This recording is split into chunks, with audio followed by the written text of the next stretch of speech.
There's a stretch of land in northeastern Utah where the rules of reality break down.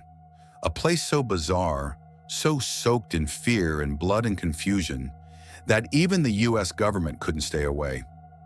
It's the kind of place where shadows move without light, where voices whisper from beneath the earth, where creatures that shouldn't exist walk calmly into view and vanish just as easily. For decades, the locals tried not to talk about it. The Native American tribes that surround the area call it cursed. They believe something evil lives there, something ancient, malevolent, and deeply inhuman. They call it the home of the Skinwalker, a shapeshifter, a dark sorcerer that feeds off death and fear. For them, the name alone carries so much power that many won't say it aloud. And if that was all, just folklore, just myths, maybe people could sleep at night.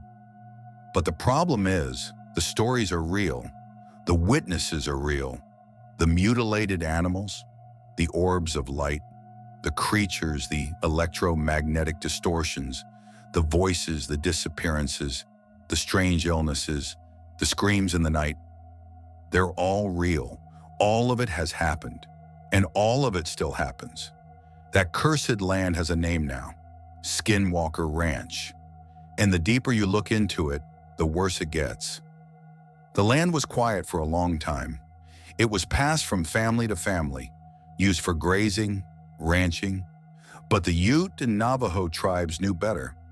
They said there had been blood spilled there long ago, tribal wars, betrayals, magic used for revenge.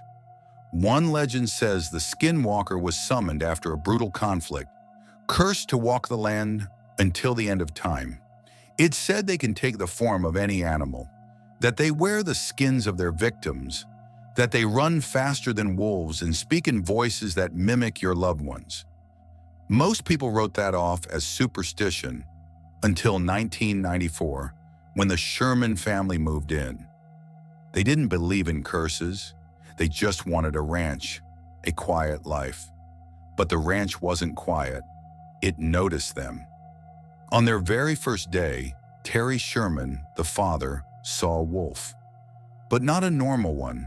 This thing was massive, huge shoulders, shaggy fur, calm eyes. It didn't run. It walked straight up to them, let them pet it, like it wasn't afraid of humans at all. Then without warning, it lunged at a calf, grabbed it by the nose, tried to drag it through a fence.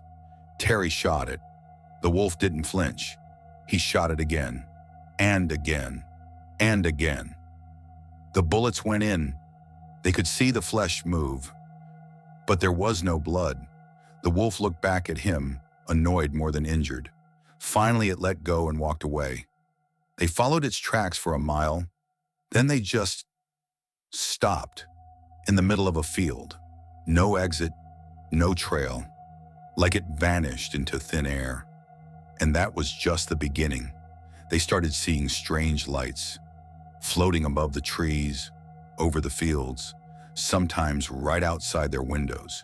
Bright balls of light, pulsing with color. Some were blue, others red or orange. Sometimes they'd split in two. Sometimes they'd hover for hours. One night, a red orb followed their car, pacing them effortlessly no matter how fast they drove. Terry's dogs chased a blue orb once. He heard them barking in the trees, then screams, then silence. The next morning, he found their bodies, 3 piles of black ash. No fur, no bones, just greasy, burned remains. It didn't stop. Tools went missing, doors slammed by themselves. Footsteps echoed through the halls. Gwen Sherman started hearing voices whisper her name. The kids refused to go outside alone. One night, the whole family saw something crouching in a tree. Tall, black, glowing eyes. Terry shot at it. It dropped out of sight.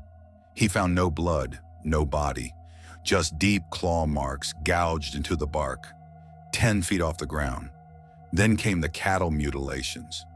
One cow was found dead in the snow, all the blood gone. Not a drop spilled, not a wound. Another had its entire rectum cored out, clean like it was done with a laser. A third had an ear cut off. But there were no tracks, no predators, no footprints. The snow around it was untouched. One cow was pregnant. They saw it hours before, healthy. Later that day, its insides were spread over several acres. No drag marks, no blood trail. The family set up cameras. They installed lights. Nothing helped. Whatever was doing this new, it avoided the cameras or disabled them.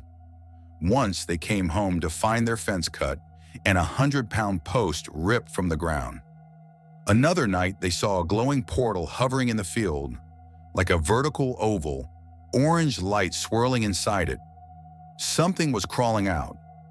Humanoid, huge, black.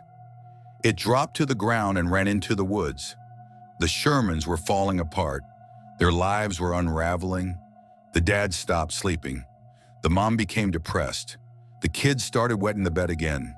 And still, no one believed them. Until the Billionaires showed up. Robert Bigelow bought the ranch in 1996. He was obsessed with the paranormal. He'd just gotten millions from the U.S. government to investigate strange phenomena. He created NIDS, the National Institute for Discovery Science, and turned Skinwalker Ranch into a scientific research facility. Motion sensors, cameras, radiation detectors. They covered every inch of the ranch. And for a while, nothing happened. The ranch went quiet, but then it started again. Stronger, weirder. Cameras would stop recording at key moments. Data would vanish from servers. Batteries died within seconds. One scientist saw a beam of light come from the sky, hit the ground and disappear. Another saw a shadow crawl out of a ditch, tall, thin, with glowing eyes, and vanish. They tried to dig in one area. The next day, the lead scientist had a brain injury, bleeding inside his skull. No trauma, no reason. He almost died. He never came back. They found magnetic anomalies in the air, places where the compass spun in circles. They recorded frequencies underground, heard mechanical sounds, clicking, metallic scraping. Then silence. Some believed there was a structure buried deep under the ranch, artificial, old, maybe alien. They tried to scan it. Equipment crashed, GPS scrambled, and then Bigelow left. No announcement, no press, just gone. Some say he found something he didn't want to share. Others think he was told to stop. Then it went dark for over a decade, until Adamantium Holdings bought the ranch in 2016. They locked it down. Security guards, no trespassing, all records sealed.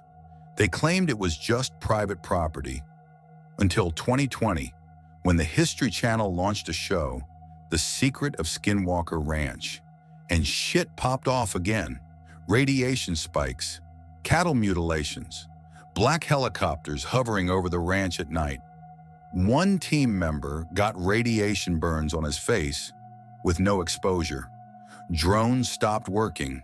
One disappeared completely. The footage showed it just blinked out of existence. They sent another one. It crashed into something invisible in the air. No trees, no object. Just stopped like it hit a wall.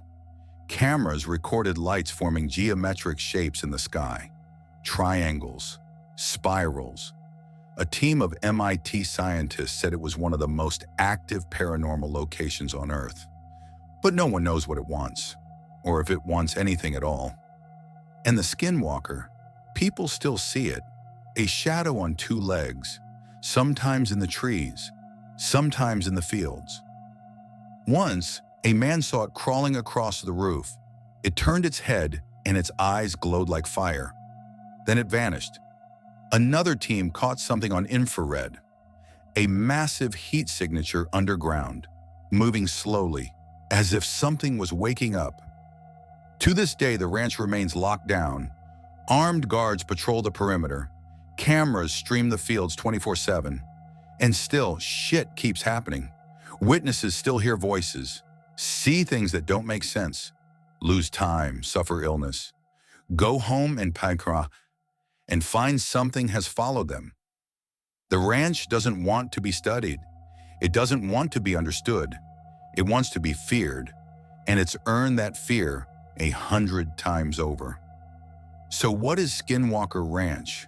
A portal, a cursed burial ground, a military black site, an ancient intelligence that uses fear like a tool? Maybe it's all of it. Or maybe it's something we don't even have the language for.